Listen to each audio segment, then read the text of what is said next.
नमस्कार शेतकरी मित्रांनो, आज आपल्या डाळिंब प्लॉटाला 3 महिने पूर्ण होत आहे. या पिरियडमध्ये काही प्रमाणात फुल सेटिंग पण होत आहे आणि मादी कळीची पण सेटिंग आहे. काही सेटिंग पूर्ण झाली, काही फ्रूट डेव्हलपिंग स्टेज आहे, काही फ्लावरिंग स्टेज आहे. आणि मालेगाव तालुक्यामध्ये मागील पावसामुळे काही फ्लावर ड्रॉपिंग पण झालेली आहे.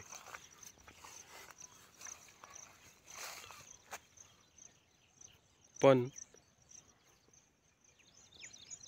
फ्लावर ड्रॉपिंग झाल्यामुळे बरीचशी फुलगळ फ्लावर ड्रॉपिंग झालेली आहे. आणि आता काही 2-3 दिवसांपासून वातावरण मोकळं आहे, पण परत 1 ते 8 तारखेपासून नाशिक जिल्ह्यामध्ये पावसाचं वातावरण आहे. त्यासाठी आपण एक प्रिव्हेंटिव्ह म्हणून सिस्टमिक स्प्रे घेतला होता. त्याच्यामध्ये रोको घेतला होता आणि कीटकनाशकमध्ये आलिका आणि सिंजेंटाचं क्वांटिस घेतलेलं होतं. क्वांटिस घेण्याचं कारण असं की त्याच्यामध्ये अमिनो ॲसिड आहे आणि मायक्रोन्यूट्रिएंट आहे, कॅल्शियम आहे, बोरॉन आहे. त्याच्यामुळे झाडांची जी झालेली झीज किंवा झाड स्ट्रेसमध्ये वगैरे जर असेल तर ते स्ट्रेसमधून बाहेर काढण्याचं काम करतं. बायोटिक स्ट्रेस असेल तर ते बरंचसं काम करतं ते सिंजेंटाचं क्वांटिस. मला मार्केटमध्ये त्याची 1 लिटरची किंमत मला 800-850 रुपये पडली. पण एकाच स्प्रेमध्ये माझं बरंचसं काम झालं. क्वांटिस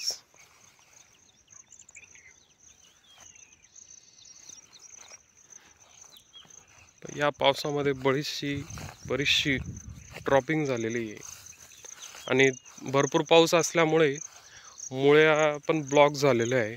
त्याच्यामुळे वापसा कंडिशनशिवाय डाळिंबाला पाणी अजिबात देऊ नका.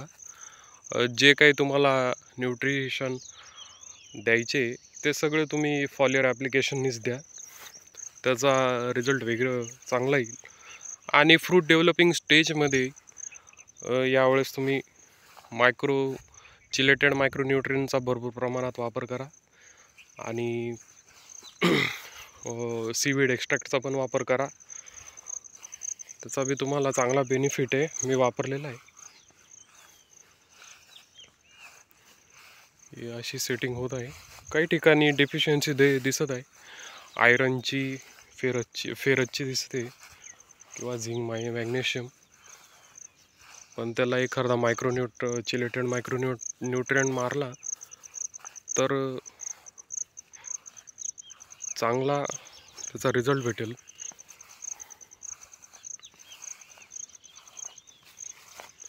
आणि शक्यतो होत असेल तर आपल्या डाळिंबाच्या प्लॉटचे डॉक्टर आपणच व्हा, जेणेकरून अतिरिक्त खर्च जो होतो तो 100% वाचेल.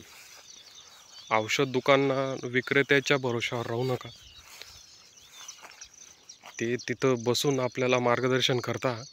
आपल्या मातीत, आपल्या जमिनीत, आपल्या पिकांना काय पाहिजे याचे डॉक्टर आपणच व्हा.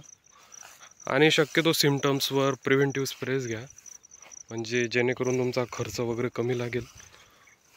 आणि 10-12 दिवसांनी, 15 दिवसांनी एक सिस्टमिकचा स्प्रे घ्या. ग्रीनरी बिन वाढलेली चांगली. फोटोसिंथेसिस प्रोसेससाठी बी सिंजेंटाचं क्वांटिस चांगलं युजफुल आहे. तुम्ही 100% वापरून बघा. युजफुल आहे. आता एक कंटिन्यू पावसामुळे विल्टची समस्या पण तुम्हाला जाणवेल. त्याच्यासाठी तुम्ही जर फ्लावरिंग असेल तर प्रॉन्टो वगैरेचा वापर करू शकता.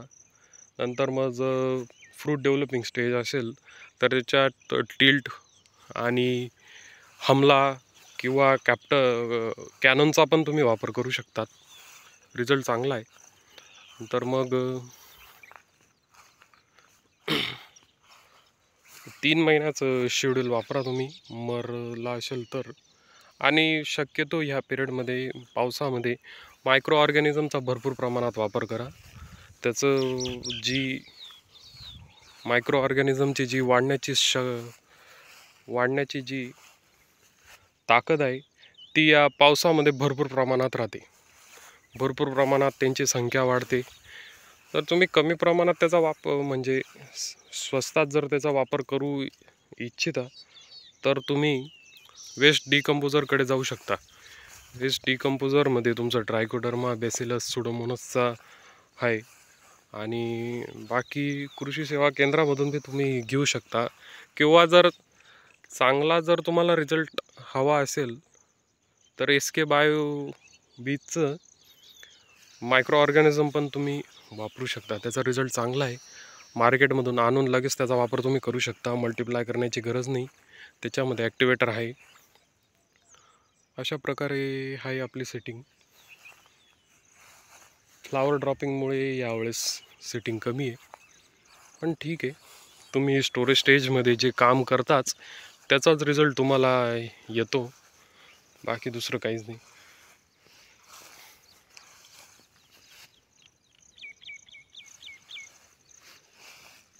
हे नवीन मरचं झाड होतं, हे विल्ट फ्युजेरियमचं. पण याला मी 1 फूट कट करून याला आळवणी केली आणि त्याने चांगला रिझल्ट दिलेला आहे मला. काही प्रमाणात सेटिंग होते, काही प्रमाणात फ्लावर ड्रॉपिंग आहे. ठीक आहे, चालतं. आता वातावरणाच्या पुढे आपण काही करू नाही शकत.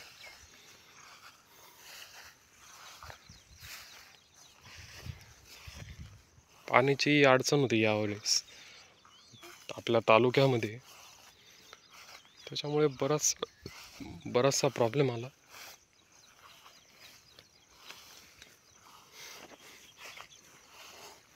या अशा प्रकारची सेटिंग आहे आपली.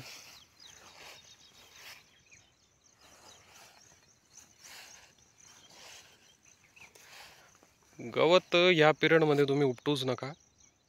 शक्यतो ग्रास कटरचा वापर करा. ग्रास कटरचा रिझल्ट चांगला आहे. आणि ह्या फ्रूट डेव्हलपिंग स्टेजमध्ये मधले आतील जे शूट आहे ते वेळोवेळी काढत राहा, जेणेकरून फ्रूट डेव्हलपसाठी त्याला ताकद मिळेल. जे शूट काढतच राहा. मर असेल, तुमचं स्टेम बोरर असेल, तेल्या असेल, तो सगळा या शूटवरच जास्त अटॅक करतो. या झाड काही अर्ली सेटिंग आहे, काही लेट आहे. वातावरणामुळे बदल, त्यापुढे शेतकरी काही करू नाही शकत.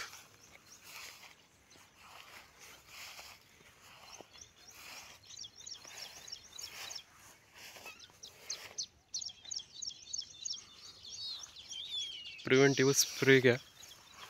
शक्यतो कोणाचं ऐकू नका. आपले डॉक्टर आपणच व्हा. अतिरिक्त खर्च बऱ्याच प्रमाणे टाळला जाईल. या पिरियडमध्ये तुम्ही 05234चा वापर करा, 06020चा वापर करा, मायक्रो न्यूट्रिएंटचा वापर करा आणि तेल्या कंट्रोल करण्यासाठी मायक्रो शील्ड किंवा नॅनो शील्ड किंवा हुआसानचा वापर करा, जेणेकरून तुम्हाला झाड सॅनिटाईज होऊन जाईल. आणि जो तुम्ही दुसऱ्या तिसऱ्या दिवशी जो स्प्रे घेणार आहे त्याचा रिझल्ट चांगल्या प्रमाणात भेटेल तुम्हाला.